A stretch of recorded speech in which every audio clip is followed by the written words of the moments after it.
Welcome, Troy. Thank you so much for taking time out of your weekend to come share your story. I know you were already doing sessions today, so I really appreciate it. We first met many years ago. You were volunteering as our Trail Life Troop Yes. chaplain. Well, I had shared about how we had just had baptisms at our church, hmm and it was heartbreaking, all but one or two of the high schoolers had suicidal ideation or Right. attempts. Right. And they all said that they felt lonely and unloved. You had shared that you had a really hard childhood experience as well. My childhood trauma started about 2 months before I turned 6. I was raised by a single mother here in Arizona. I'm the youngest of three, and my grandparents also lived with us. And so I called us heathen kids from West Phoenix. We didn't have a lot of the refined manners of an upper middle class. My mother married an upper middle classman. That summer, right before I turned 6, we moved to Maryland. And the first abuse my mom ever gave me was at that time of my life. The abuse was simply this: I'm an asthmatic. It was hot, it was humid. We were waiting to go swimming in a pool. And my mom was on the phone, I guess, taking care of some business. She kept telling us to be quiet. And we were fidgety, 3 kids. And she finally got mad and she took some duct tape and she put it around my mouth and head and had me sit on the floor in one spot. My brother, the same thing. My sister, the same thing. And as an asthmatic, that'd be like you trying to breathe through a straw for 15 to 20 minutes. And that was the first time my mom had ever done anything that was of an abusive nature to me. And I didn't understand why she would have done that to me, because was really close to my mother and I loved my mother. And just to preface all of this, I love my mother till the day she died. And she died about almost 5 years ago. In May, it'll be 5 years ago. So, but I did love her, but the abuse was there and that was hard. And from that point forward, the abuse just increased and increased. When I was 6, I had another major moment of abuse, and it was the most severe of the abuse of all the years that I was abused. We were living in Evansville, Indiana. We just moved in the house, and we had my brother and I were playing around. There were some broken windows on a garage that we owned, and my brother was like, hey, let's throw some rocks through the window. And I said, what if we break some of the other little panes? He goes, well, he's going to have to replace all of them anyway. So we were playing a little game with the rocks, and later on, my mom found out that she said we broke all the windows, that they were not broken. And the punishment that was given to both of us was 50. That's 5 and a 0. Swats with a belt. And I'm 6 years old, and they were counted. And that was the Hmm. most severe beating until I was 12. I had the same beating when I was 12. And, it's one of those things that I've come to grips with, and I've forgiven my mom for. And that's part of my story. That's part of my testimony, is that I did forgive my mom. So from that point on, the abuse continued. There was a lot of physical abuse, a lot of mental abuse, a lot of emotional abuse. I am ADHD, and being an ADHD kid, I mean, we don't have all the executive functions we need. And so sometimes, our behavior is what it is. And we were not medicated. To this day, I'm still not medicated. The doctor said either medication or what I have is some coffee. And so I drink a lot of coffee. The caffeine helps regulate me. But my mom, dealing with the ADHD in us, dealing with wanting us to behave in a certain way, our abuse went forward, and just a lot of emotional, a lot of mental abuse, punishments that were well beyond what any child should ever endure. I'm 12 years old at this point in my story and my testimony. It comes down to this. I was in 7th grade, and in Missouri, where we were now living, because we moved in and out of Arizona due to my stepdad's job. So I'm living in Missouri. All of the 7th graders went to one school in the whole city. And that's like 300 to 400 kids, all 7th grade, all in one school. And we had new, like, class to class kind of mentality. The second week of seventh grade, the school had a conference with my mom, and they showed her my grades, what they were going to be if they didn't improve. And they said I needed to learn some study skills. And my mom knew how to say the right things to the teachers in the school. And she said these words. She said, "Well, I'm going to take him home. We're going to have him sit at the table. He's going to learn to study. I'm going to help him study, and that's what we're going to do." And we got home, and that's not what we did. She told me everything out of my room but my clothes, my bed, and my school books. She said, "When you get home from school, you're going to come in here. You're going to study. You're going to eat in here away from the family. You're going to stay in here. You're going to study. If you have to go to the bathroom or take a shower, you can do that. But other than that, you're in this room. And on the weekends, you're in this room. And if we go somewhere, you're going to sit and study wherever we go. You're not going to be able to play." And the exception to that, ironically, is my mother was an atheist, but she let me go to church. And I was going to a little Baptist church in Missouri. I'd been going to church throughout my life. Every time we moved somewhere, someone would knock on the door and bring us to church. And so I grew up knowing about God, believing there was a God, knowing that Jesus was the Son of God, having a head knowledge but not a heart relationship that I needed. And so this year became a very miserable year because I was bullied at school. So I hated going to school. And then I'd come home from school and I would be, if I walked in the door even a few minutes later than my mom thought I should, I was yelled at. I might have got spanked for that. Then I was in my room. My brother would bring my plate to me for food. He couldn't talk to me. He would just set it down and leave. Later on, he'd come by and pick it up and take it away. The first time I saw him, I was so excited because I'm ADHD. I'm wanting to talk to people. I'm sociable. And my brother said, "I can't talk to you. If I do, I'm going to be in trouble." And so the entire school year basically was me living in that room under those conditions. I didn't know how to study. My mom didn't help me study. In fact, I saw my mom maybe 5 minutes a day. At the end of the night, she'd come in, tell me, to get ready for bed, and that was it. And so it was a very hard year.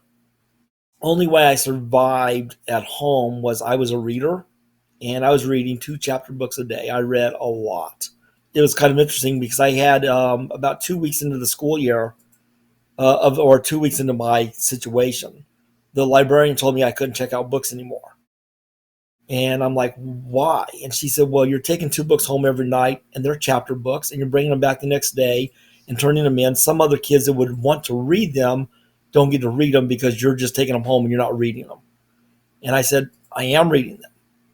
And she says, "Well, you can't tell me you're reading 2 chapter books. These are big books." And I remember one of the books, I don't remember the other one, but one was Ramona Quimby, Age 8 by Beverly Cleary. I like Beverly Cleary books. Some of you might know those books, some of you may not. She asked me, like, "Well, tell me what this book's about." So I told her what that book was about. She asked me the second book. I told her. And she goes, "Okay, I want you to take out books. I want you to show them to me before you go. And the next day when you turn them in, you turn them into me." She quizzed me for a week and realized, "Yep, you're reading these books." And she didn't know why. And the reason why was it was my survival. I had to escape the reality. I didn't know how to study. I would spread books out around me like I was studying something. So that year, my survival was reading. But even with that, I started having a lot of suicidal thoughts. We had grown up around guns. Yeah, my stepdad was a gunsmith for a hobby, so we had guns in our house, and we learned the gun safety. And I knew, you don't point a gun at someone unless you plan on using it. And I remember one day, the first time I ever really contemplated suicide, I had a gun, and I held it to my head.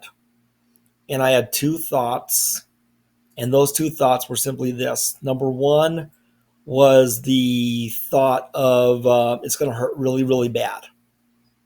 And I don't like pain. Even if it was for a second, I didn't want that level of pain. Thought number 2 is an interesting thought because it's a series of thoughts that gave me the final thought that I needed. The first thought was, I'm going to mess it up, end up in a wheelchair, and my mother will have to take care of me, and that won't be fair to my mother. So those 2 thoughts that day were enough that I took the gun away and I put it down. I walked away. And I had other thoughts. One of my thoughts was I stood over a road cut. I'm terrified of heights. I'm standing over Interstate Highway 50 or 51 there in Jefferson City, Missouri, road cut about 100 feet above the road. And I thought, if the fall doesn't kill me, the cars will. And then I thought, but it's going to hurt really, really, really bad. And there's a chance I might live and I'll end up in a wheelchair and my mom will have to take care of me. And those two thoughts, again, protected me. Now, as a therapist, I know what those thoughts are called. They're called protective factors. A protective factor is anything you could think of that would make you want to walk away from suicide. And I only had two of them, just two. And then one day later in the year, I was watching a bus come down the road. I'd failed seventh grade. I'd been through some therapy for failing seventh grade. And in that therapy, I actually did come to a point where I said, someday I'm going to do what this guy does. He was good, but he never asked me about suicidal thinking.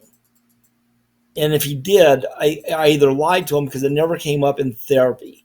And I do remember the therapy, so I don't know. He realized, the therapist did, that my mother was the problem. And I told him he's right, but I couldn't tell him what. And he gave me two chances to tell him, and I was seconds away from saying the words. It all started when I was 5. The therapist came close to helping me, but he missed it. And I did declare I wanted to someday be a therapist. He proved to me he was pretty smart. The first time I saw him, I thought he was. I said to myself, "This guy's stupid. He doesn't know what he's doing." And to tell you where my mindset was with my level of intelligence, then my first session with this therapist, he would ask me a question, and I answered every question with a question. And he just wrote something down, and we did that the whole night. I call it 20 questions.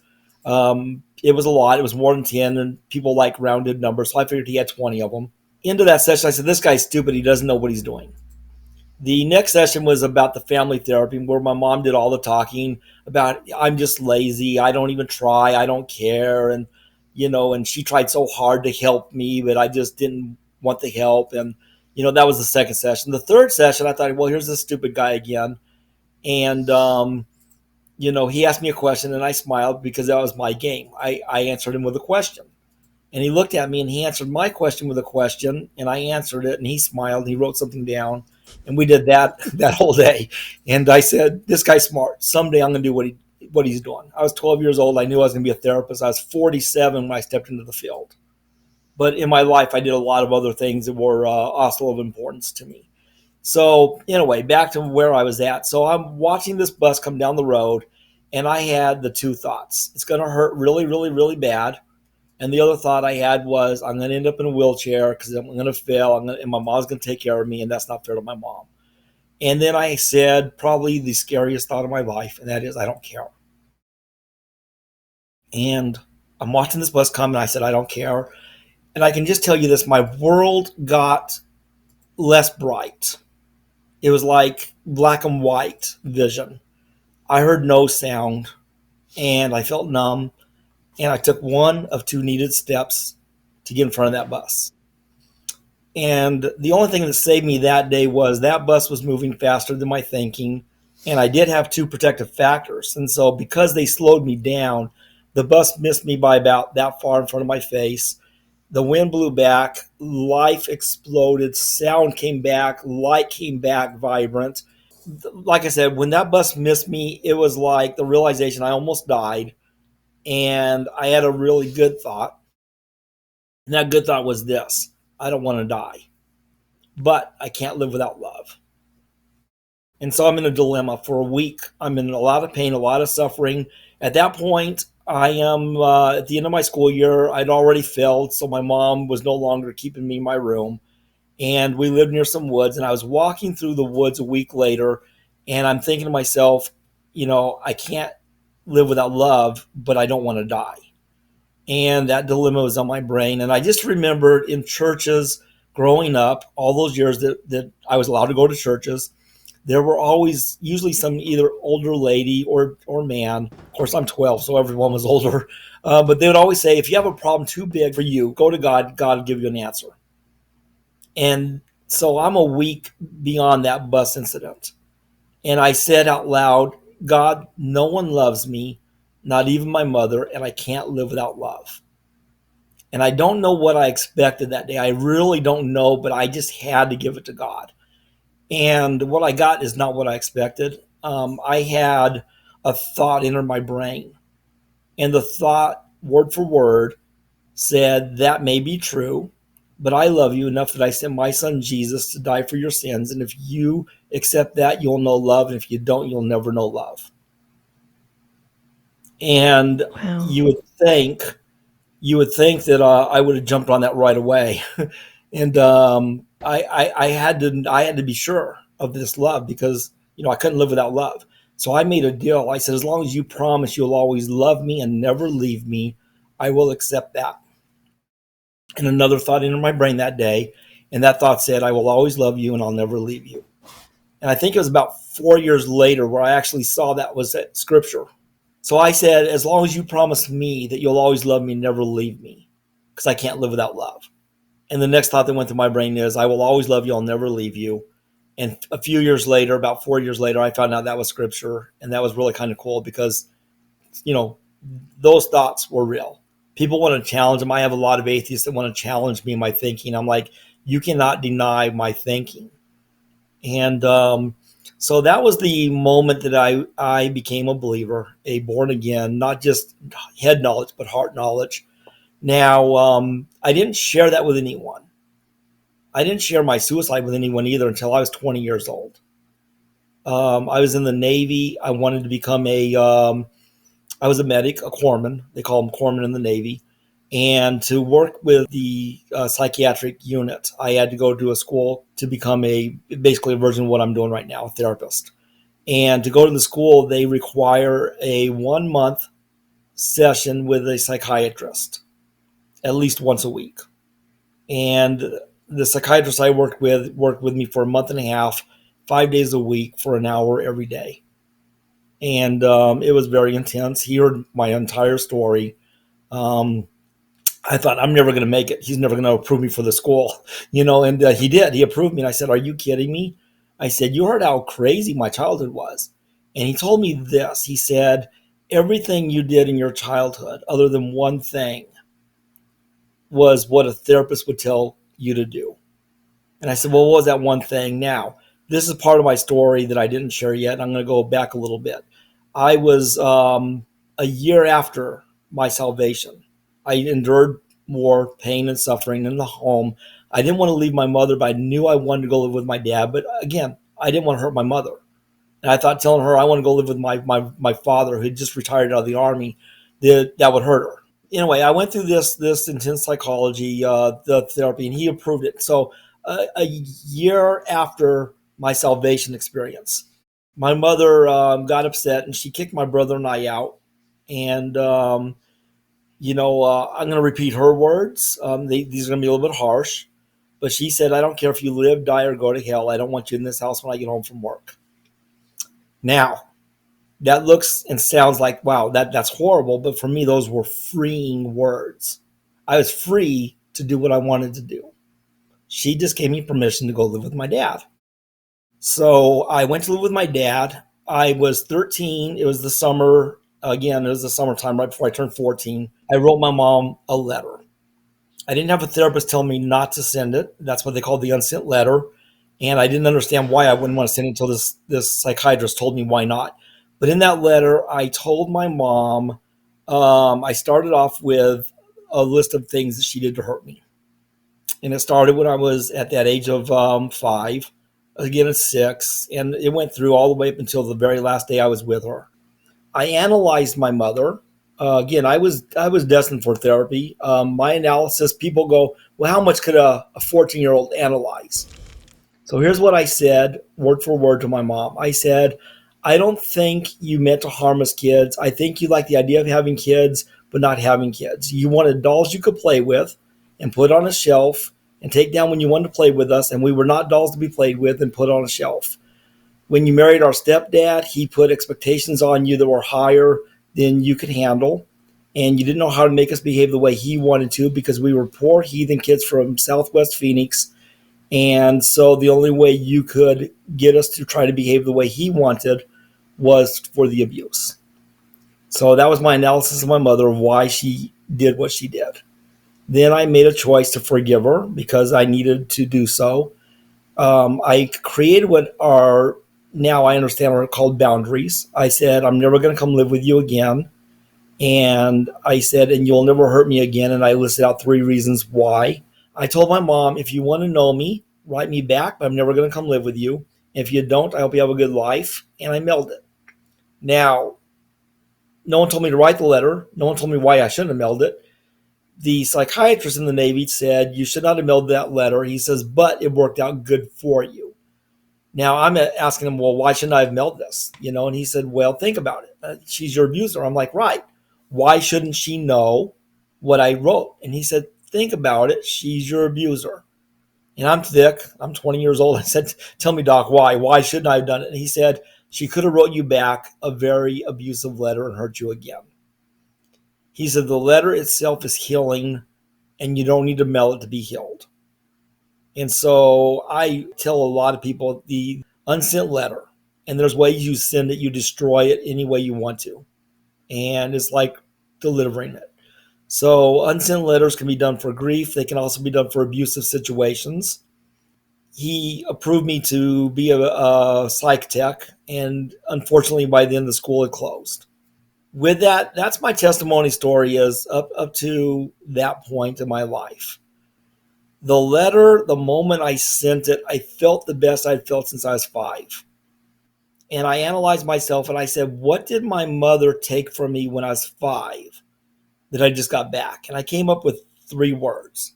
She didn't respect me, she didn't value me, and she thought I was worthless. And I thought that she took them from me.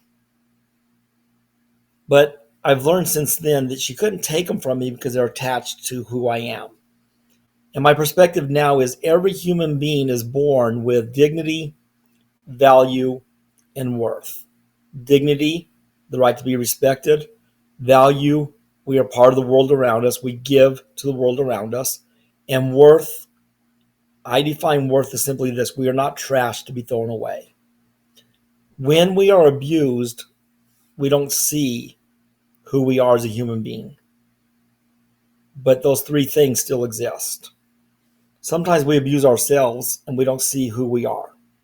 If we're doing drugs, illicit sex outside of marriage, other things that we might do, we don't see who we are as a human being, but we're still the human that God created us to be.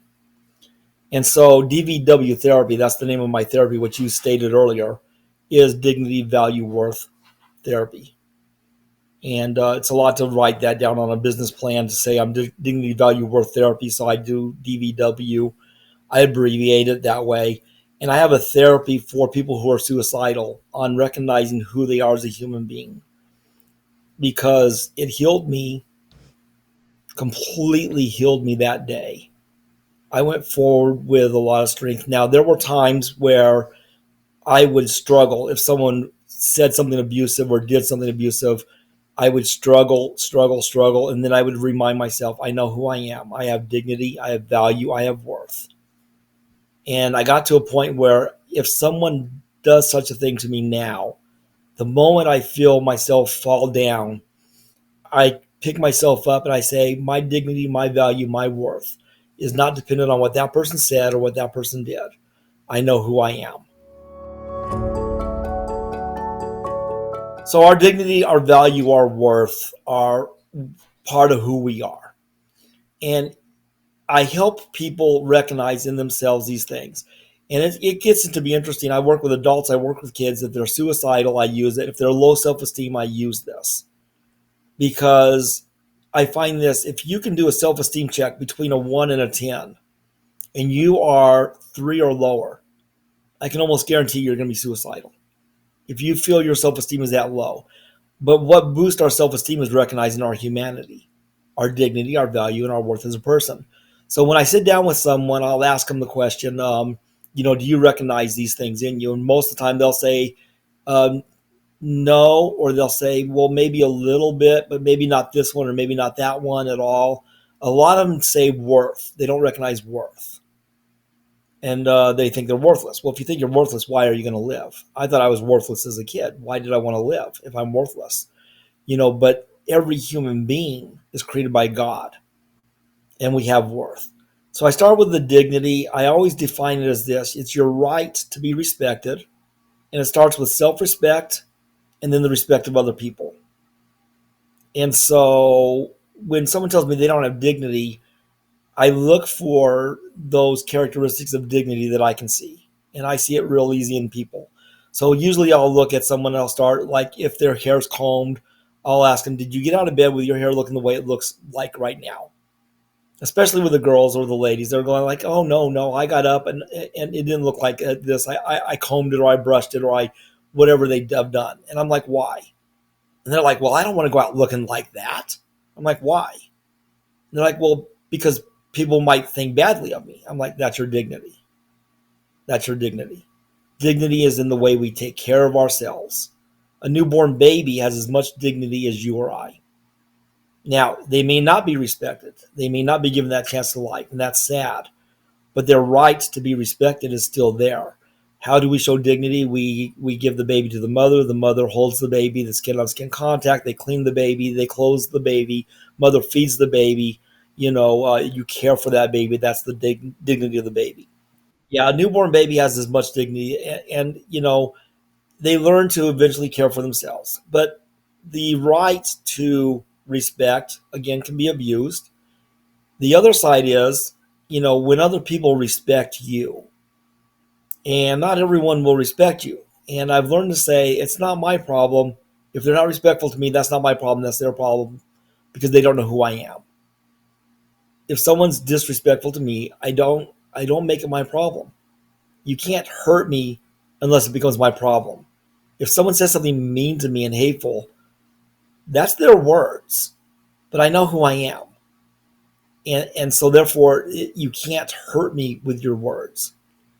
So the dignity, I point that out. The value, I point out characteristics: kindness, caring, good listening skills, humor, whatever characteristics the person has that other people like about them.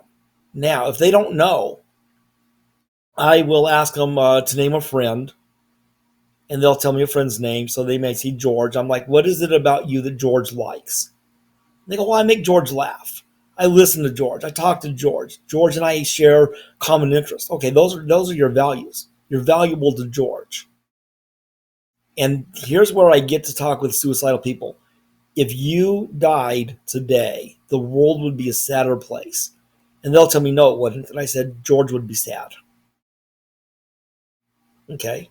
If George is sad because you're gone, the world is sadder than before that. Because George won't have your value in his life anymore. And there's not just one George, there's a lot of other people in your life. You just have to look for them and know them.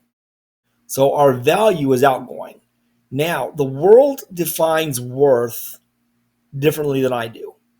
The world says you are worth something if you have the right education, the right job, the right friends, the right places to go eat, the right car, the right house, the right neighborhood. And that's not true.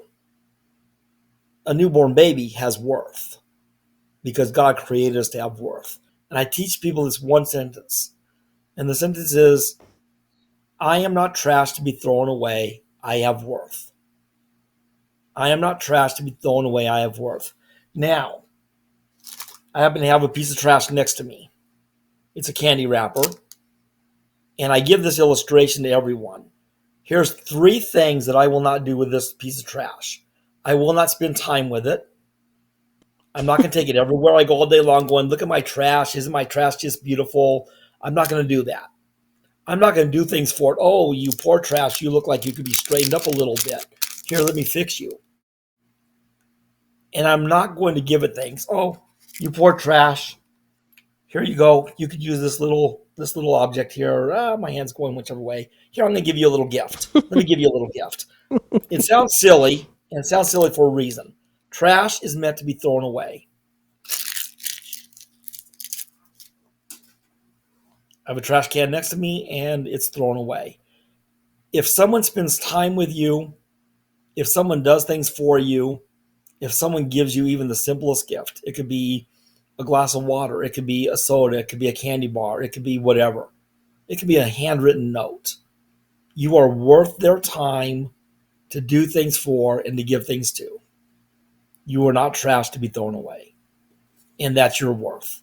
Now, let's take this into the Christian realm. how much worth do I have? I tell people, and I have opportunities in my work to provide spiritual based, biblical based therapy. And I go to Ephesians 2. The verse is talking about when God went to create this universe and this world, he considered the cost.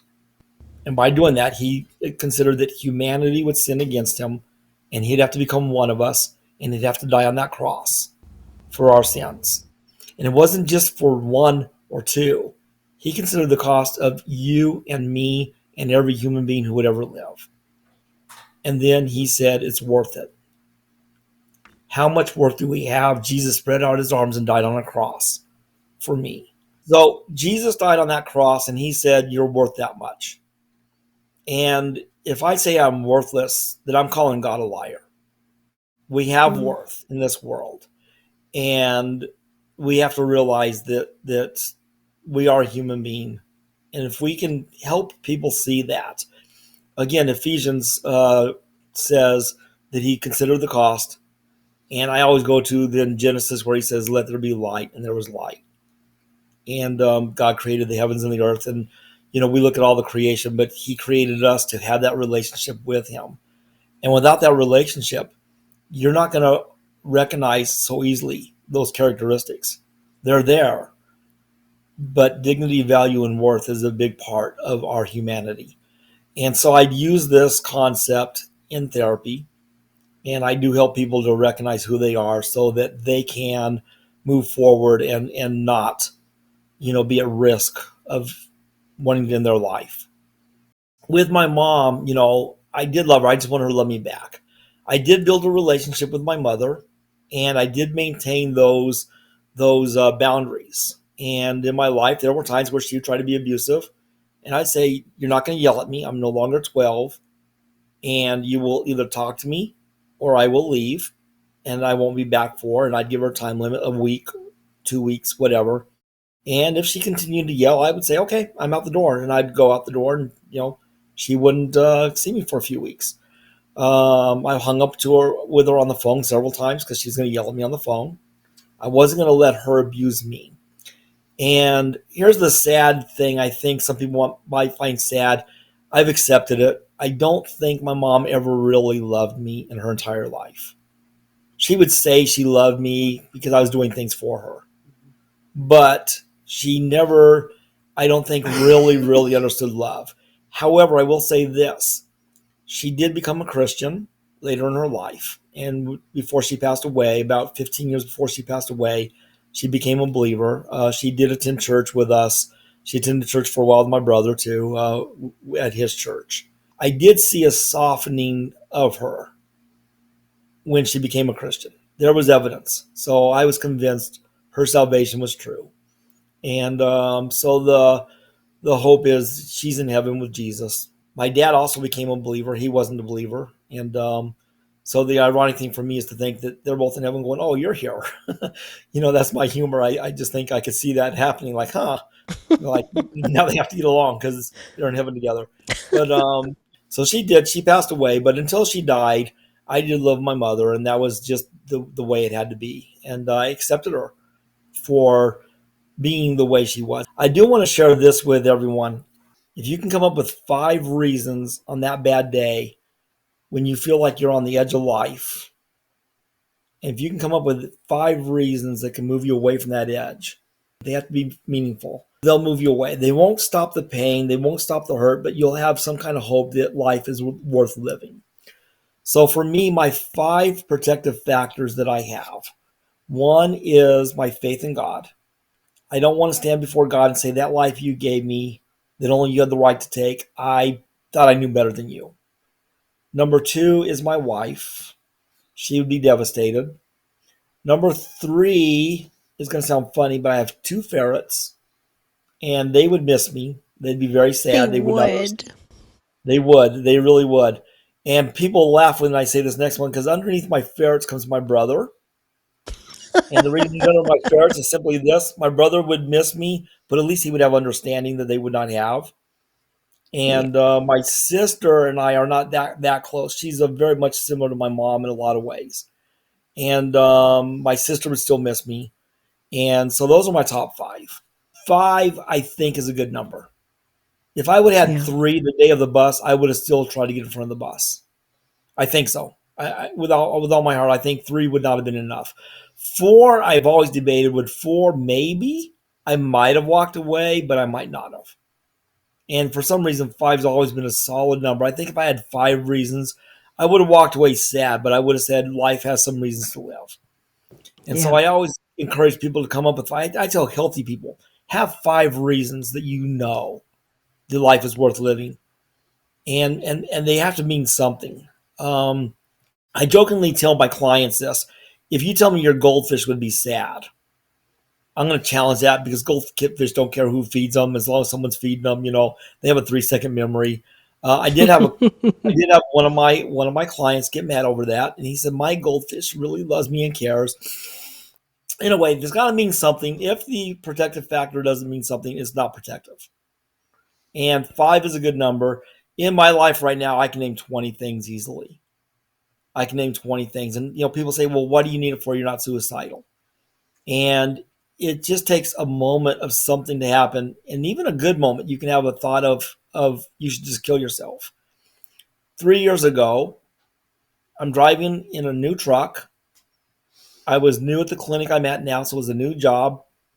Life was good. I'm going down the road saying, I'm so happy right now, God. I have a new truck. I have a job that's great. I have, things are good with my wife. They're good with my church life. I mean, I am praising God. Everything's good. Yeah, I'm driving down the road, and the next thing I had was a thought went through my brain that said, you should just kill yourself. Now, you can't control a thought until it's in your brain. I don't know where that thought came from, but it didn't live in my brain but this long. I simply said, I have my faith, I have my wife, I have my ferrets. I didn't get to my brother and sister. I just started laughing. I'm like, I don't know where that thought came from, but that thought's gone. Why? I don't want a thought to live in my brain that's negative for any amount of time. And so any time in life where you have that thought, don't entertain that thought. Never entertain that thought. Push that thought out, push it out quick, because that's what the protective factors are for. Now, my next step of therapy is to go into the DVW part. I give dignity, value, worth therapy to a whole lot of people. If they are on the Christian perspective and they want that counseling, I get a lot of people who do. That's my blessing at the clinic. I'm our only spiritual-based therapist. I've been licensed in ministry of 2000. I'm part of the American Association of Christian Counselors. So I, have the competency to apply Bible verses to any therapy I do. And so if they want that, when I give dignity, value, worth, I share that is, those are things given to us by God. Other people, I just say that we're all born with those characteristics. I believe conceived with, and but I share born with. So I do get that opportunity. I do wear, and I'm not wearing it right now, I do wear a ring, my Masters of Counseling ring from Grand Canyon University. It has a cross on it. Not because GCU is a Christian school. It doesn't matter what school I graduate from. I had to put on there because when I wear it at work, it reminds me I'm here for a reason. Yeah. And I get a lot of people ask about that ring. They'll notice it and they'll ask me, and I get to tell them my whole testimony. So whether they want Christian counseling or not, they hear my testimony. And it's interesting because some people go, "Wow, I believe that. I'm a person of faith." I get to share why it's there, and but it's there mostly to remind me I'm there for a reason. Some therapists find it very difficult to hear some of the things that we have to hear. And I don't struggle hearing it. I never go home going, oh my goodness, that person, they're so horrible what they're dealing with. I don't do that because they're there to get help. I give them the best help I can. And I know when the day's done, I've given them the best I can. And what happens between one visit and the other is out of my control. And when they see Mm-hmm. me again, I'm going to give them the best I can. And over the course of time, I see people healed. And ultimately, I know that God gives us gifts. I do believe having a psychiatric mind and being able to help people is a gift. I've always in my life had an understanding of psychiatric kind of view, and I use it to the best I can because God's given it to me. I use it. Kind of interestingly enough, before I was ever a therapist, I was sharing DVW therapy with people. I was 16, and a friend of mine told me he wanted to kill himself. To tell him, I said, "You're a human being. You've got your dignity, you have your value, you have your worth." And I spent time to explain to him what that meant and how I saw it in him. And he lived.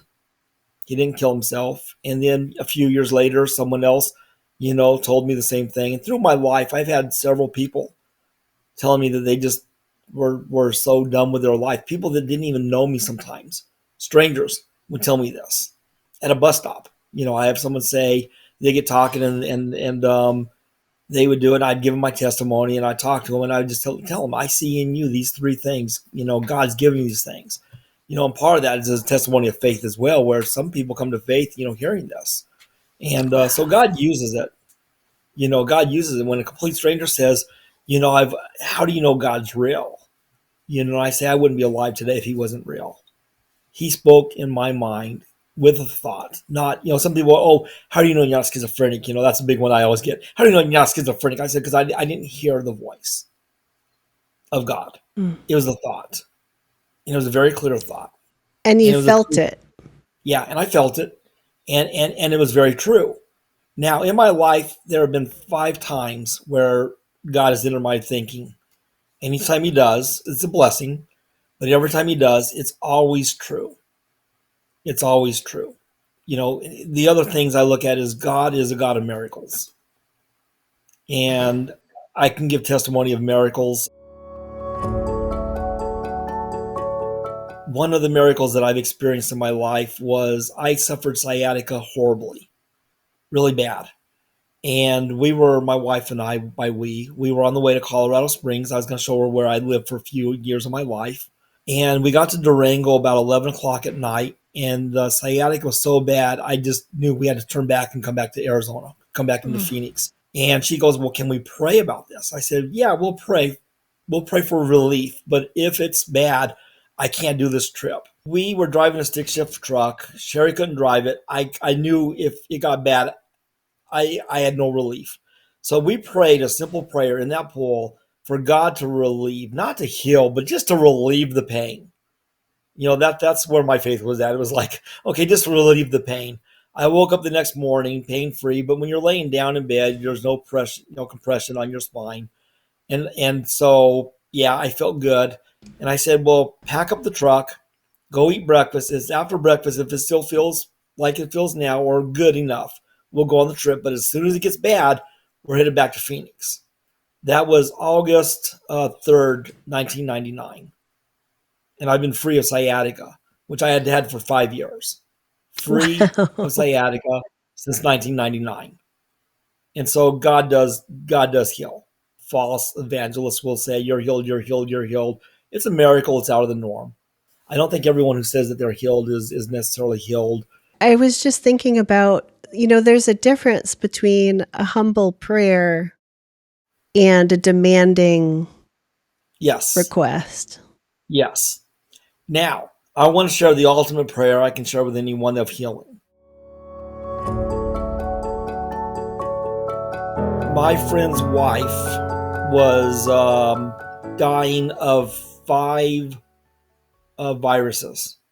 One was COVID, and she had 4 other viruses at the same time.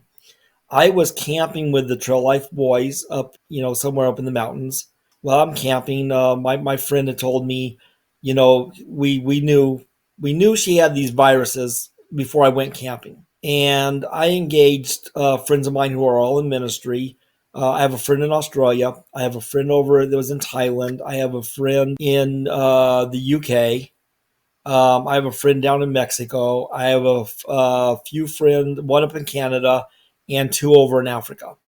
And I engaged them to share with their congregation and join prayer and pray for her healing because she was really suffering with COVID and it wasn't looking good. So we started praying and the prayer continued. And now I'm up in Verde Valley area camping with the boys. He said, they say she has less than 10% chance to live, unless she can make it to Tucson and get on a machine called an ECMO, they say she won't live. He says, what do I do? And I said, if it was me, one, we're going to keep it to prayer. Two, I would send my wife. And he sent her by an ambulance. He called me back later to say she made it about 45 minutes outside of Phoenix, and she coded in the ambulance, and they resuscitated her and brought her back. She was brought back to the hospital here in Phoenix. My friend said they brought her back to the hospital. She's at 70% oxygen because she wasn't, it just wasn't getting to her brain. Now, it had been 45 minutes at 70% oxygen. I was a corpsman in the Navy. I can tell you this: someone at 70% oxygen for 5 minutes typically has brain damage and could become brain dead. Yet, she's in a coma, 70% oxygen, and he said, "Troy, what do I do? Because they say she has a 0% chance to live." Mm. And I said, "She's still alive. As long as she's alive, and as long as we're praying, there's always hope." I would send her by air vac at this point. And if she lives, we praise God. And if she dies, then God took her home and we still praise God. And I said, but I wouldn't give up on her because they wanted to put her on hospice. He told them, send her by air vac. She arrived in Tucson within an hour, and they said, we'll see what happens. And it was 4 months later. We prayed for 4 months. I had people praying. We had a lot of people She was in praying a for coma for 4 months? 4 months. Yeah, they induced a coma. So for 4 months, her oxygen levels got back to normal, but she'd been at 70% oxygen for well over an hour. And I told my friend, I said, you got to be prepared for this.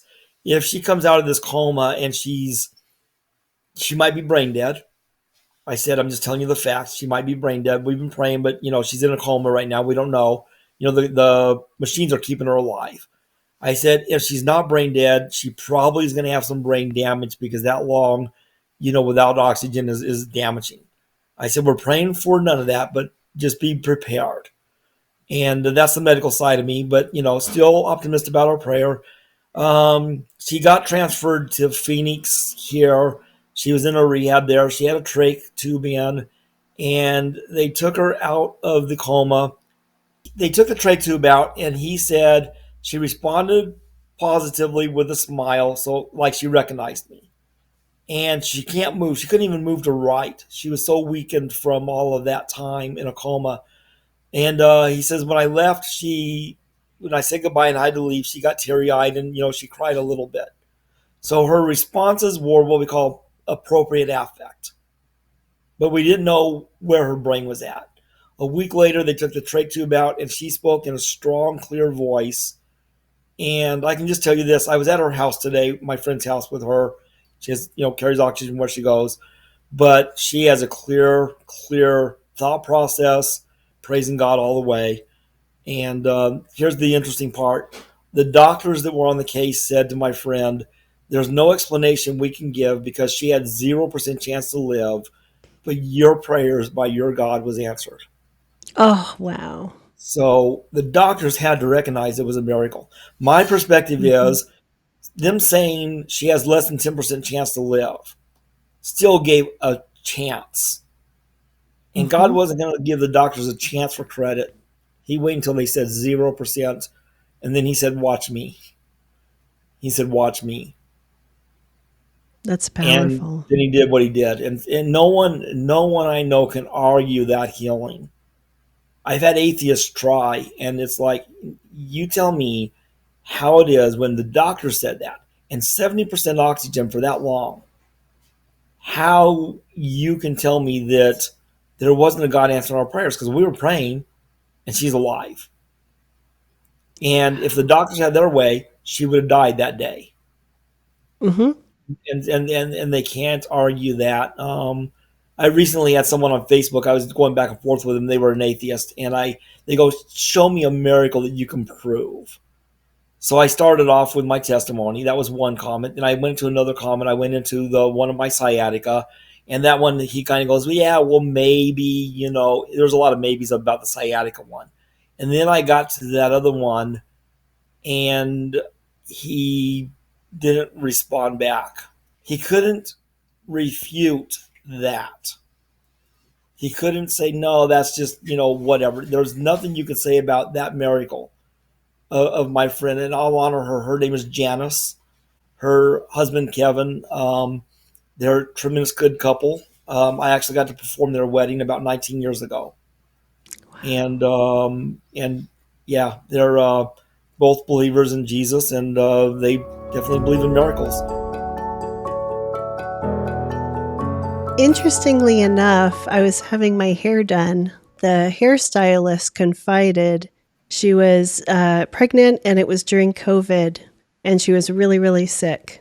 And they had to beg to let her into the hospital. So they had induced her into a coma as well. She had an encounter with God during this coma. Mm. Yeah. And she was raised a Christian, sort of, by her grandma, but she didn't live in a Christian home. And she just kind of knew, that God was around, but she didn't have a relationship. But she was in this coma. She was in a very dark place. And she was just sort of in the nether, like just floating. And she started getting really, really scared. And out in the distance was a bright light that grew bigger and bigger and bigger and bigger until it completely surrounded her. And all of the fear and anxiety went away. And she just felt like what you felt when you prayed, like that whole being full of love and compassion. It was so bright, she couldn't really see. But when she looked down behind her, she said she was sitting in a hand, like a big hand, like the hand of God. And, for whatever it's worth, this was her experience, but she was shown the future of her children. It was not good what she saw, and she was given a choice if she wanted to go back. And she said, yes, because I have to tell them who you are. And immediately she woke up out of the coma. Yeah. And it had felt like when you get your wisdom teeth out and you go to sleep and you wake up right away. It was that quick for her. But she had been in a coma for 3 months. Right. And of course, comas are like that. People who are in comas, they have no clue it's of like time. the sweet part about it is that week that I met her, I heard the testimony of a lady who shared that when she, had a near-death experience delivering twins, and she almost died or something like that during delivery. She said that she came face to face with Jesus. He asked if she wanted to go back, and she said, yes, I have to go back, otherwise my children won't know you. The really sweet part about it is I had heard this story before I met the hairstylist. So the hairstylist thought she was kind of crazy, right? Like she didn't really have anyone to believe her. But I had just heard the story and the testimony of the sweet lady in our Bible study. And so I was able to share that with her, and she burst out into tears in the middle of the salon. Yeah. Because she was given the same choice to come back for the same reason. So I don't know, it was a mind-blowing experience. Yeah. I can't tell you the person's name because they're a client. I've been with this guy for 7 years. He's 39 now, but when he was 17, he was in a car accident. He drove a car into a tree and did brain damage on his right side brain. They declared him dead at the hospital. And like 20 something minutes later, he came back. He just came back. And the doctors had no explanation, but they said he died. I mean, they declared him dead. He's just laying there and he came back. He says that he saw Jesus. He says that. And he said Jesus called him by a name. And I can tell you that name because it's not his name. He says Irene. Irene. He does have traumatic brain injury, but he can have conversations with you. And, I've been working with him for motivational, therapy over the years. And for a long time, if you said his name, so I'm going to make up a name because, again, I can't use his real name, but if his name was Bob Smith, and you called him Bob Smith, he would say Bob Smith Irene. Irene. Now, I've looked up Irenae just to see if it's any language, and it's not. That's not a name in any language that you can find. Like names have meanings. It's Mm-hmm. not a word in any language. But Scripture does tell us this: that He will give us a new name in heaven. Hmm. And with this guy that I work with, his family, they're from another country, and they're of an Orthodox belief. They believe that the same thing I do, and that is the name He's given in heaven. I've seen a few miracles over the years. Those are the testimonies we give. People can't refute your testimony. They can try to say what they want to say, but it's an experience you have, and who's to really say your experience is not true? That's right. When medical professionals will say, yeah, we couldn't have done that. Yeah, Because I've heard that a few times too, as well. Like yeah, when a medical professional says, medically, this was impossible, this has to have been a miracle, right. I would think a hospital would be full of stories, especially, the secular doctors who don't have a faith background. They must see stuff all the time that they're left shaking their head about. They are, and there's actually a lot of Christian nurses and a lot of Christian doctors, and some of them I know that I've talked to over the years. The stories like what I've shared today, or you've shared, that have convinced them there's got to be a God. When you can't say the medicine I did today made the difference. When you Mhm. say they were dying and there's nothing I can do to say, I can't explain away. So, by the way, here we go. Are you ready? Oh my This is goodness. Jasper Boy. Hello. Hi. Oh, Hello, he pushed some buttons on my sweetheart. keyboard. Oh my gosh. This is Jasper. He's our big boy. All 3 pounds of him. Oh my goodness. He's such a good boy. He's just a little snuggler. I was sleeping. This is a sable ferret. Now,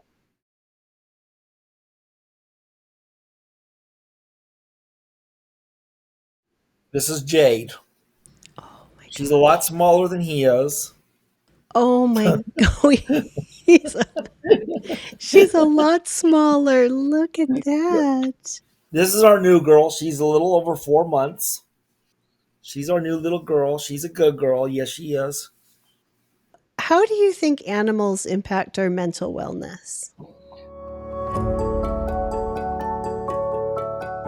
There are two kind of animals that you can have in Arizona or in America. One is a service animal, and that's covered by the American Disabilities Act. Any animal who does a service for you, and you have to have an actual service, like it detects you're about to have a seizure, or it helps you because you're blind, or it gets things if you drop them. So to have it called a service animal, it has to do something of that nature. A service animal has to be trained not to hurt other people. It does not require any kind of letter, certification, any kind of number given to it. There's no registration numbers for a working animal. If you want your working animal to fly with you on a plane, or if you want your working animal to be allowed in your housing wherever you live, you can get a letter. Any doctor or therapist can write that letter. So all it is a letter. There's no registration. People go online and see, oh, I got to register my animal. In America, a dog or a pony are the only Hmm. two service animals that the ADA recognizes. Now, an emotional support animal is any animal that you find brings you emotional support. There's no registration, there's no number, there's no anything needed. The ADA, American Disability Act, does not protect your emotional support animal. You can't take it into a store and get away with it because it's not a service animal. It's not doing a service for you. Just bring it makes you feel good.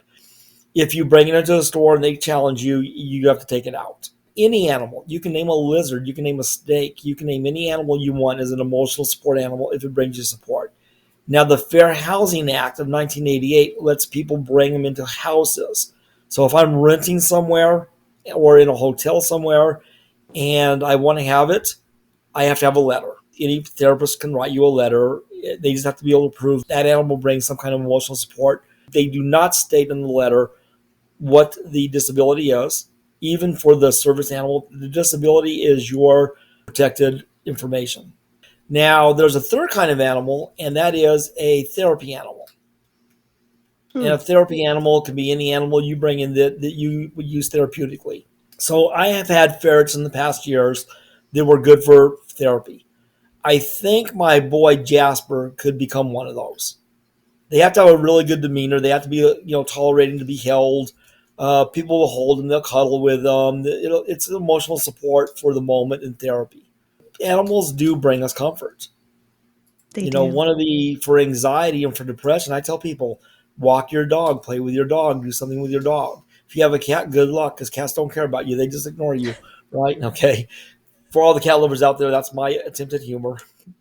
But dogs typically are more along the lines of emotional. I've had people go, "Oh, my cat loves everyone." We have that bond with animals in so many good ways. Yeah, Yeah, empathy, unconditional love. yeah, They're full of forgiveness usually. yeah.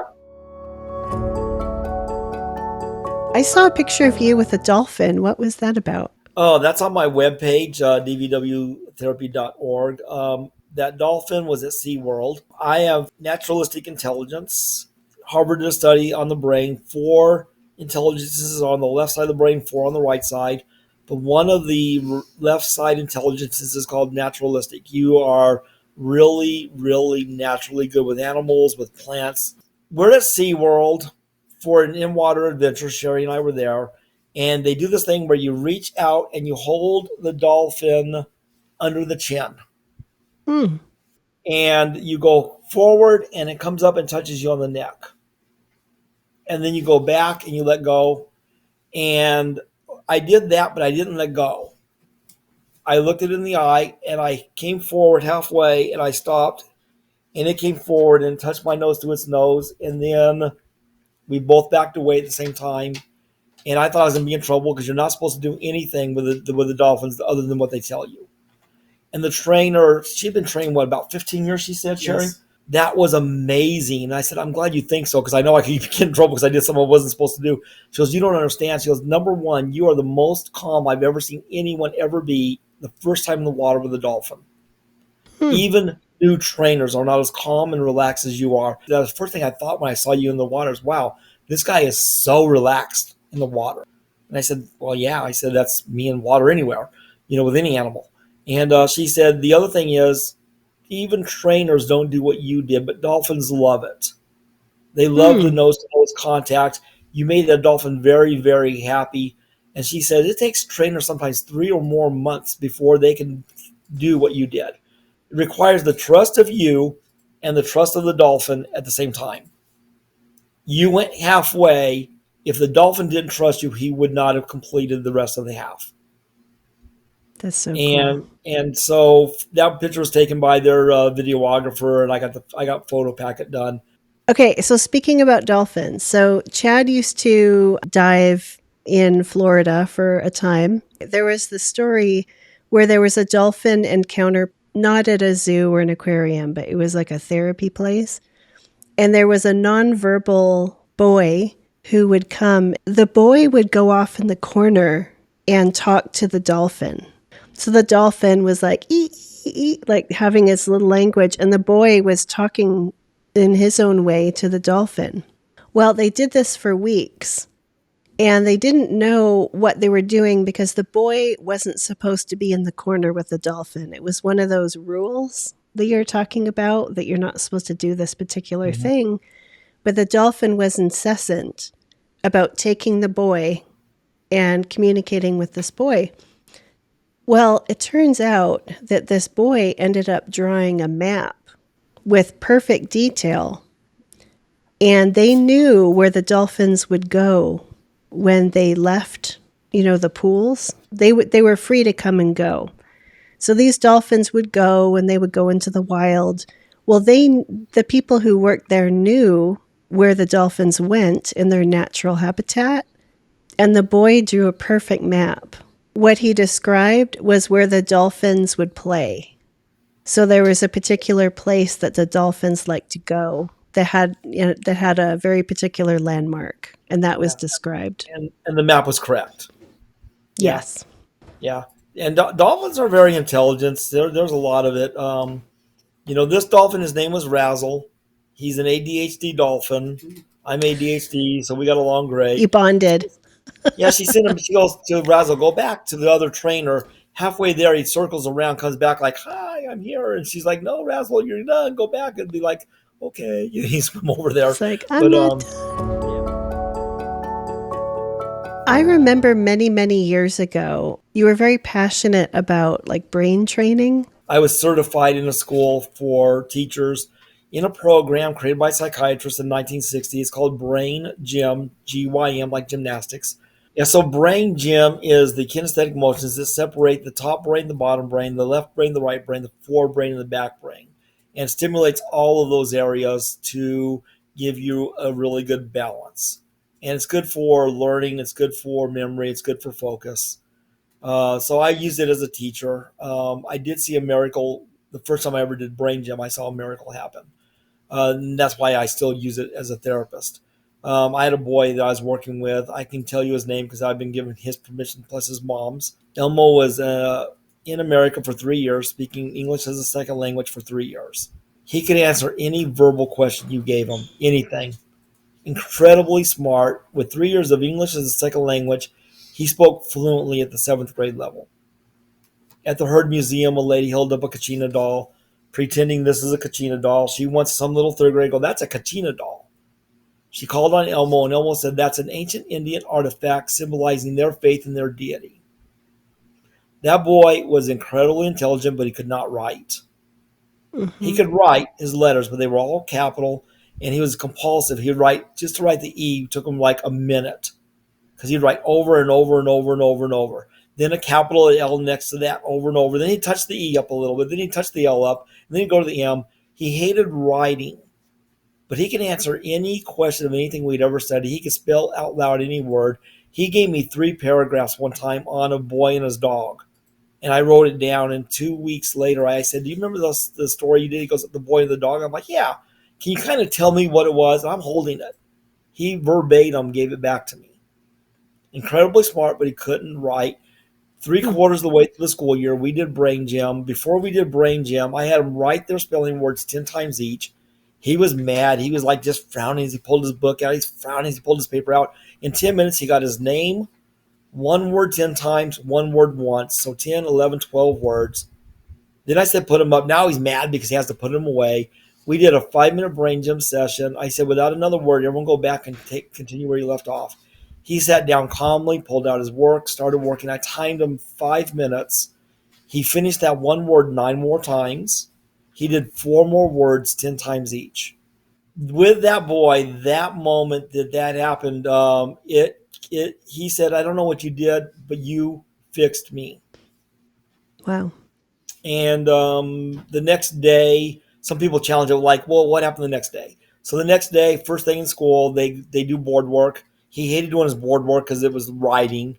He sat down, did his board work, completed it. Same, the problem was solved. We continue to do brain gym as a class every day, at least once a day. The guy that I told you his name is Irene, the one that Hmm. died. That's why I continue working with him because he would fall asleep within 10, 15 minutes of my sessions, and they wanted me to do sessions with this guy. I'm like, how do you do sessions with a guy who can't even stay awake? So I started working with him with the brain gym. Within 3 months, he was doing 2 2-hour sessions, staying awake and focused. He had been, at that point, about 12 years with his brain damage. His neurologist freaked out at the end of that year and asked Mom, "What's different in his life?" She goes, "What do you mean?" He goes, "He's never been alert. He's never been awake. He's never been focused. He's never been engaging in conversation. And he's never been joking and laughing. And he's doing all those things now. What changed?" And she explained to the therapist. He goes, "Well, what can a therapist do that would do all that?" She said brain gym. He goes, "Well, what's brain gym?" She described it. He goes, "What you described makes sense. Continue Hmm. helping him do that." I worked with him for 4 years, and then that agency, due to COVID, I was no longer there. I left that agency. Now that I'm independently licensed, I'm working with him again. And the first time I saw him, he likes to learn languages. So I was working with him on Japanese, and I hadn't seen him in like 3 years. And the first thing he did when he saw me, he smiled and he said, "Konnichiwa, Troy Sensei," which is "Hello, my teacher, Troy." And Mhm. he remembered me. He remembered that phrase. And it's like time had not passed. We were back working together. It's not really the neuroplasticity. That would help, like, because he's paralyzed on his left side. If I could Mm. do the neuroplasticity, he would have like movement, the paralysis would go. What I'm doing is I'm stimulating other parts of the brain that are normally not stimulated very well. And that helps with the Okay. memory, the focus. So his memory and focus gets better. He still has memory issues.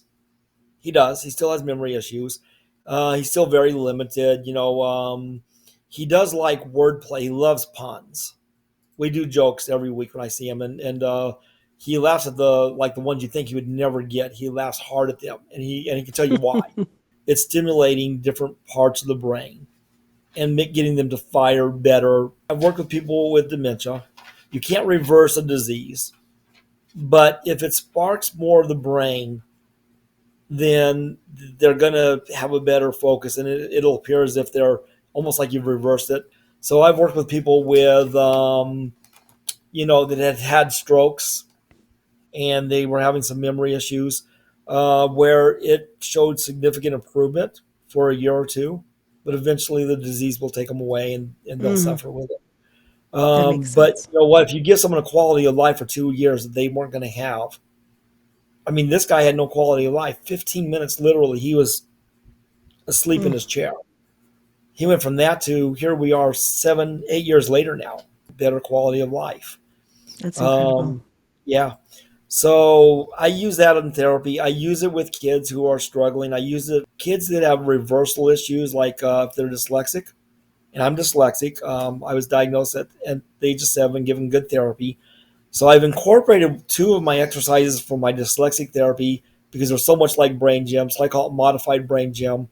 And I've actually had kids that I work with at the clinic that their parents identify like they have this problem. And it's funny because this one boy, we identified his reversals of letters and numbers in his last session, and he was kind of down on himself. So I said, he struggles with language arts, but he's good with math. So I had him do a few math problems like 3 plus 5 and someone, and I noticed he wrote a 7 backwards and a 3 backwards. So I asked Mom, have they identified this? She goes, yeah, when he's in kindergarten, they've been working for him for a year and a half, but nothing's helping him. And so I said, well, let me do some things with him. And part of this, to show that it works, you do a pre and post test. You have them read out loud before and then read out loud after. You should hear a little bit of a difference to a large difference. So with this boy, I wrote 2 sentences down at his reading level. One is the boy saw the dog was a pug. The boy was a dog. And I stopped him. I said, okay, the boy saw the dog, saw. And the mom goes, they've been working with him on this. He's not going to get it. And she's kind of being sarcastic over there. And I'm like, okay, let me work with him, please. I'm going to show you something that may be amazing, maybe not. She kind of rolled her eyes a little bit. So I had him do it 3 times. He kept saying the boy saw or was the dog, was instead of saw. Mhm. And the dog is a pug. And it was kind of choppy. The boy was the dog. Okay, the boy saw. He goes, okay. And then he did it so 3 times, and she rolling her eyes big time now. Like I already told you, they've been working with him. So we did our 5-minute brain gym session, and when we were done, I had him read it, and he said, "The boy saw the dog. The dog was a pug, like that clear." And I looked at the Wow. mom. I go, "Did you hear that, mom?" And she goes, her mouth was open. She goes, "I did." I said, "Write a 3." He wrote it correctly. I go, "Write a 7." He wrote it correctly. I go, "Did you see that, mom?" She goes, I did." Now, this is the mom that was rolling her eyes sarcastically. Yeah, they've been working for me a year and a half, and instantly it fixed those problems. It's And fantastic. so then I showed the boy the 3 and 7 he had done. He goes, "Oh, that's funny. Who did that? Those are backwards." And I go, "You did." And he looked worried. He goes, "Did I, mom?" She goes, "Yeah, you did that. That was your writing." And he goes, "I wouldn't have done that. Those are backwards." And so Wow. as a therapist, though, I take a holistic view. It's if it's something I can do to help someone, I'm going to work with it. It's a psychological thing too to work with someone in this nature as well. Sometimes you see the Elmo stories where Elmo was one time done and healed. So I didn't know what was going to happen with this boy, and I told the mom he may need more brain gym if you can find someone who can do it. And I said, "We'll see." So I emailed the mom a week later, and I said, "How's things going?" And or it was another week later after that, she responded. So 2 weeks later, she responded. She said, He is reading better. He's almost at grade level now. He's writing better. The teachers don't even understand why. And she goes, there's no other explanation. She goes, that brain gym really, that one time did it. So he's a one-time miracle. I've had a few of those, only about 3 or 4. And I'm holistic, so if I can see something where they need help with in that area, I'm going to help them. And it's therapeutic in the same sense. It's going to help him if he can overcome a problem.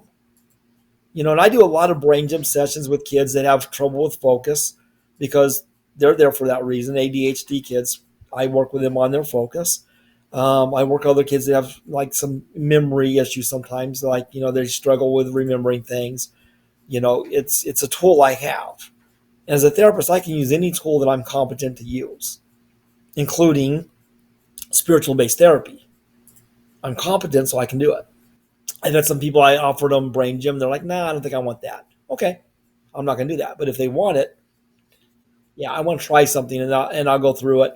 And when you have a pre-test and post-test, and you see the significant difference in their reading ability, sometimes it's very minor, sometimes it's very, very prominent. And, when you can see that, I work with a girl who has a speech impediment. And she has some other issues too. So we were working with her on brain gym. And it's funny because when she finishes brain gym and she reads out loud, she has troubles with the TH sounds, this, that, the. So this girl, when she was done with and she did her post read, she was still a little bit of a lisp, but it decreased that following that for a few minutes. And her mom and dad both got to see that. And I'm still working with her. I have another 2 weeks of service with her. But every time I work with her, we do that. And so I tell the parents, I said, this potentially could help her with her speech impediment because she has been having speech therapy. And it helps her following. For about 10 or 15 minutes, you can hear the difference. It's still there, but not as prominent. And so I told them, I said, I trained them how to do this so they can do this at home. And so they do, they work with her, and, who knows? It may end up helping her ultimately down the road. Everyone's talking about these modalities right now, but like EMDR, deep brain reorienting, CBT, DBT. What are your thoughts as far as, deep trauma for that? So cognitive behavioral therapy, CBT, works. It's the number one most prominent therapy in the world. And it is basically taking the negative thoughts we have, which lead to negative behaviors and negative feelings, and changing the negative to positive and creating a new path for your thinking. That's all it is. I'm creating a new path. Biblically speaking, if someone has a negative thought, I'm stupid, I ask the person this: is that from God or no? So I always start my CBT with a biblical perspective. First question is this from God? Yes or no? No. Okay, then we're not going to worry where it's from. The next thing is CBT says you want to stop the thinking, examine for truth, and then think of something positive. Stop the thinking, 2 Corinthians 10:5, that's where you were talking about. Take captive every thought and make it obedient to Christ Jesus. Stop that negative thought about you being stupid, give it to him, put it to him in prayer, and ask him, for the help. Then you're going to look for the truth, because John 1 says that the truth will set you free. And that's John 1:32. So we want to look for what's true. There's plenty of proof to show you're not stupid, or whatever your negative thought is. And then Philippians 4:8 says whatever is, it lists a whole lot of good things, and it ends with the key words, think upon these things. Mm-hmm. So scripture matches cognitive behavioral therapy very well. And I use the biblical verses to go with it as well, for those that want it. DBT was created by a lady who has the borderline personality disorder, and she got a doctorate in psychology, and she decided she was going to create her own therapy because CBT wasn't good enough for her. So she created a therapy which works well, and they say about 95% of it is good, and 5% of it's just something she just threw in there because she's borderline personality and she could do it, and you can't tell her no. So, there's certain aspects of DBT that people are going, yeah, does that really, most people just kind of ignore it. but DBT does have some good effects. So here's where DBT comes in handy. If I have a negative thought and it's true, I can't use CBT and say it's not true and just wish it away. Mhm. So DBT says I want to get dialectical, two different polars that can balance each other out. So I'll give you the example here. So I have a job that I hate a lot, really a lot. It's a brand new job. I hate it. I hate it. I hate it. I hate it. And then I get my first paycheck. It is really, really, really good. At that point, it balances out and I can tolerate the job because I like the paycheck. I find two different opposites and they balance each other out. That's dialectical behavioral therapy. Hmm. And it works good. It also talks about, focusing with the mind, using the mind to like look at things and just think, how do I feel? Do I feel hot? Do I feel cold? Do I feel happy? Do I feel sad? Non-judgmentally, just looking at your mind, doing mindfulness. A 15-minute mindfulness exercise, focus on breathing a little bit, focus on positive thinking, and then working on that to help overcome some of the negative thinking I have. So DBT does work, CBT does work, EMDR does work. But when someone has trauma, if I witness something really, really bad happening, a bus accident, I'm like, oh my goodness, that was horrible.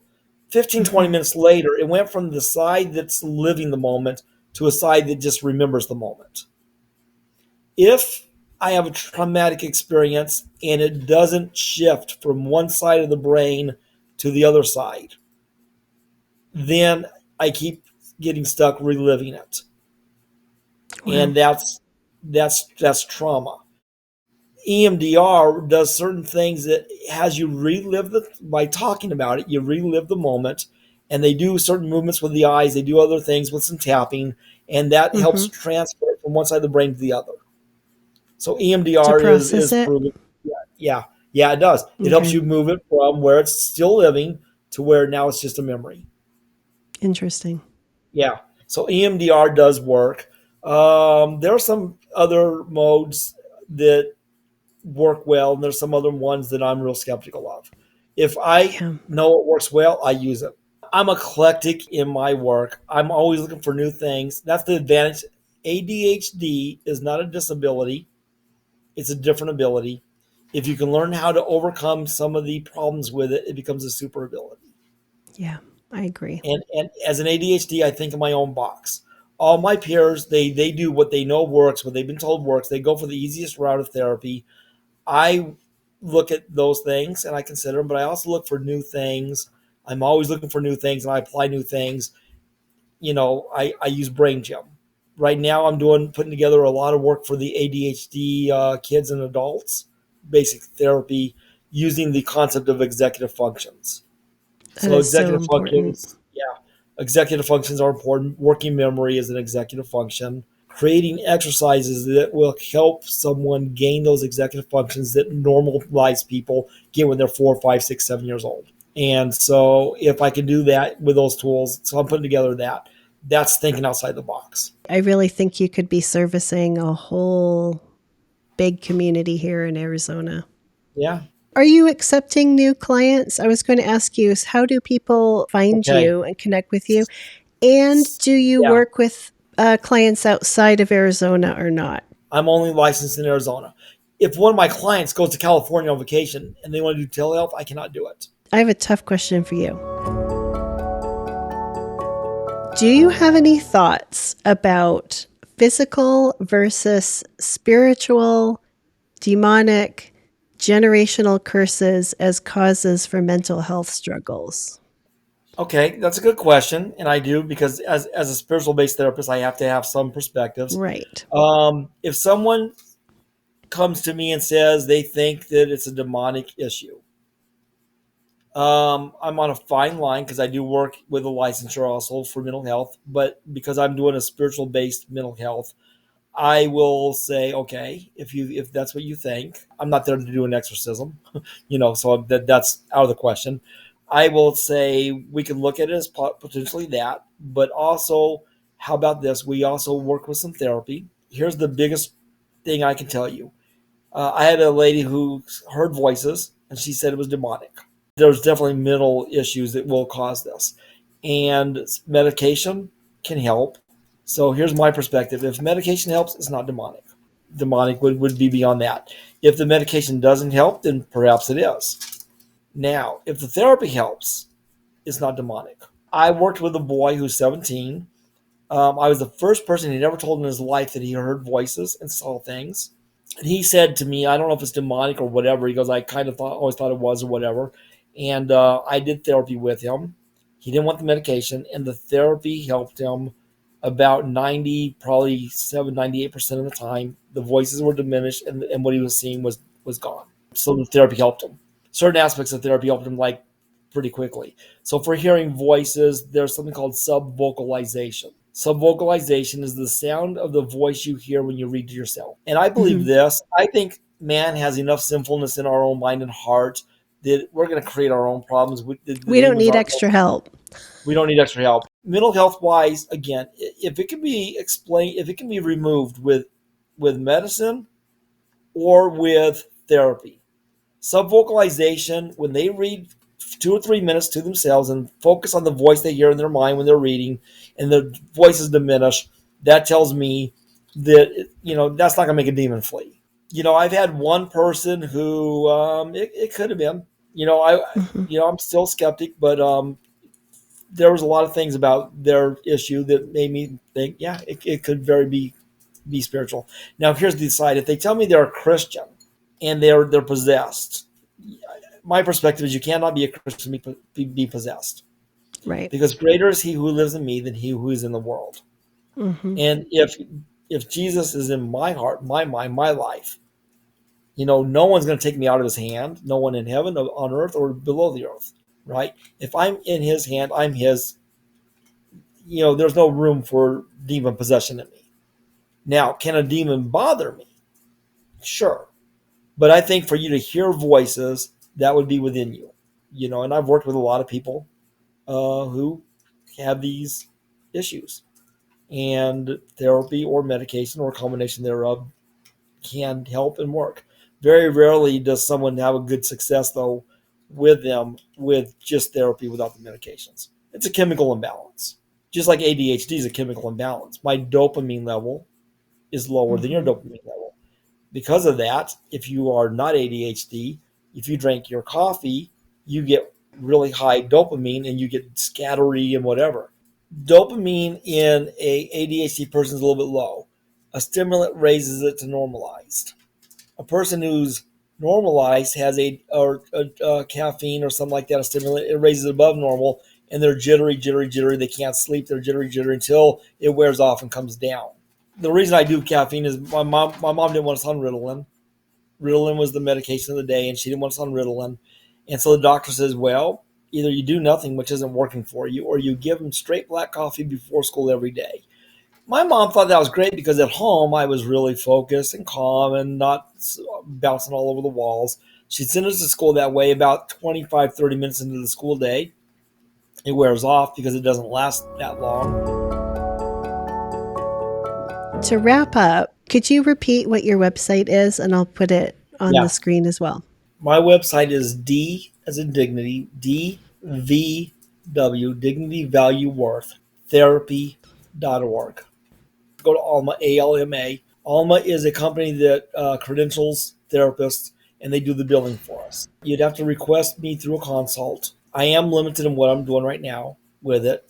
I do work in a crisis care therapy here in the Valley. It is called Mind 24-7, Mind 24/7. The one I work at is at the Metro location over by the old Metro Mall of I-17. It is a crisis care clinic. You can walk in without crisis care. We can do 12 weeks of therapy. And so if someone Okay. wants that, they can walk in and request me at Mind 24/7. That's covered no matter what your insurance is. My private practice, I do Mondays primarily, and I do some on Saturday. My Saturdays right now is taken, it's filled. I have some opportunities for Mondays. I either do telehealth, or if they live in an area where I can transport to, I will meet them where they're at. And they can choose a place. Some feel uncomfortable with you coming to their home. Others love it because they're either disabled and can't get out easy enough. They don't have transportation. People, if they're comfortable with me going to their home, I'm fine with that, as long as their home is safe. If I walk into a home and I feel it's not safe, I'm going to have to say I'm sorry. An example of that is I was working with an agency that did this, and this lady had it was in assisted living, and she had literally hundreds upon hundreds upon hundreds of roaches. You didn't see them all at once, but in 10 minutes of sitting in her living room to provide therapy, I saw like about 10 of them crawling on different walls. And I'm like, yeah, I can't deal with this. We had to go to a different part of the building for her therapy. And they were not helping her with the problem. They were trying to claim it's all her problem or whatever, her fault. I helped her get rid of them and kill them using borax. You just put it around Mm-hmm. the perimeters, and it works good, and it kills them fast. I helped her move out of there to a better place. And How terrible. so as a therapist, I worked to get her out of there. If anyone wants to reach out to me, they can go on my website. On my website, it'll tell them how to connect to me. My information is there. If someone doesn't have insurance and they want to pay cash rates and they can't afford that, I do a sliding scale as well. I only have one pro bono client. He's a Christian man that I've met in a roundabout way. I've been working with him, and he wants to pay me something. And I told him, "You pay me if you want to pay it. Just zell it to me, and whatever your heart tells you." He's young. We do I'm what we so do. thankful you didn't step in front of that bus. Me too. Me God too. really, Yeah. God really lit up your path, and you're helping so many people. And Yeah. I think your story is so important for people to hear, because a lot of people are Yeah. finding their identity in what other people think of them or what social media says. And there's a lot of pain, especially in our young population. So I just want to thank you so much for spending your valuable Yeah. Saturday with me, Thanks. sharing your story. God told Satan, "You can do anything you want to Job, but you can't touch his life." God puts parameters on what He will let Satan do. It's suicidal attempt. That I do think that is almost in the demonic realm of mentality. I mean, there is a devil who pushed and pushed to try to get rid of me. God used that bad moment to show His power and His grace and His mercy and to change a life. That's what God does. He turns That's exactly darkness what into God does. light, Yeah. ashes into Yeah. beauty, and He did that with your life.